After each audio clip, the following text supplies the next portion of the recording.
So for today's recipe, we're making pilau. It's a one-pot dish. So you want to get your biggest pot,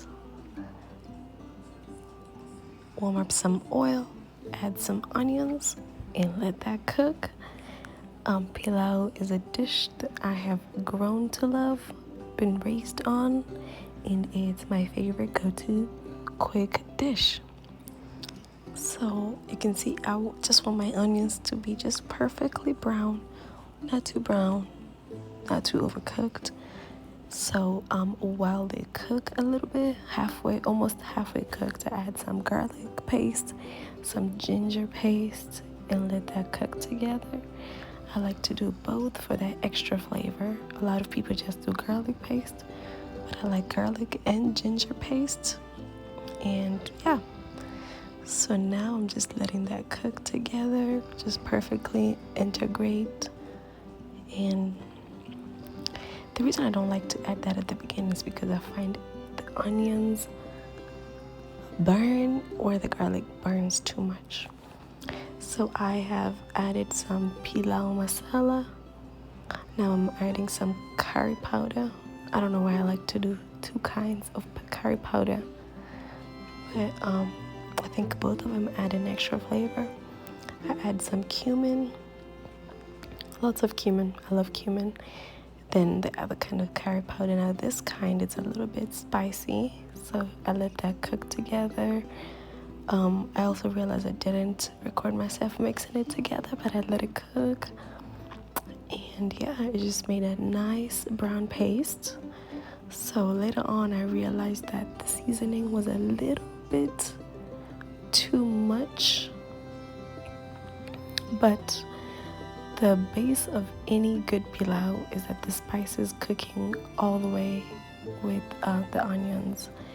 So I later on added some tomato sauce, one little can of tomato sauce, because like I said, I realized that the spices were a little bit overwhelming, and I think the tomato paste or sauce does help. In this case, it's tomato sauce. It does help bringing all the ingredients together. Then I added some chopped chicken thighs. I think I used about 5 chicken thighs. I cut them up into nice pieces, and we're gonna let that cook until the chicken is all the way cooked. Oh, and I did clean the chicken before I cooked it. I don't know why people don't clean chicken when they cook. And so like you're not gonna wash your sink. So if you cut chicken up and you wash your chicken in the sink, please wash your sink after if you are concerned about salmonella and all these other things. So yes, I let this cook all the way. I covered it. I think it cooked for about 15 minutes. Yeah, it was a while because I washed my dishes while that was cooking. So I did turn the heat down to medium. So now it's finally cooked, a nice paste. You add some potatoes. I like to cut mine in nice pieces because I want this to cook fast.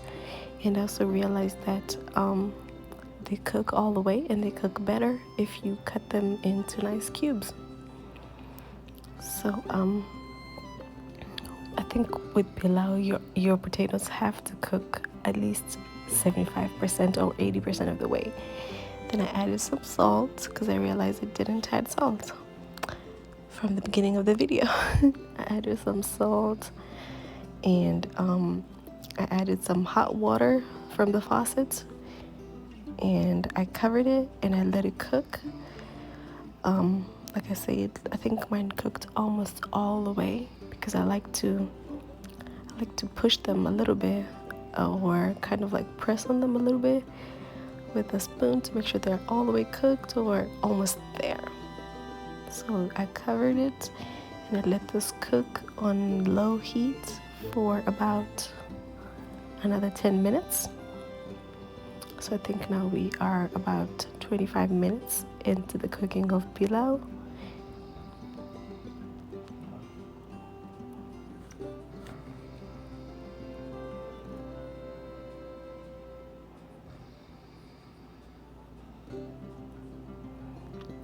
So now it's fully cooked. The potatoes are fully cooked. So I added some basmati rice. I only like to do basmati rice, and trying to get all the basmati rice I can get from my mixing bowl.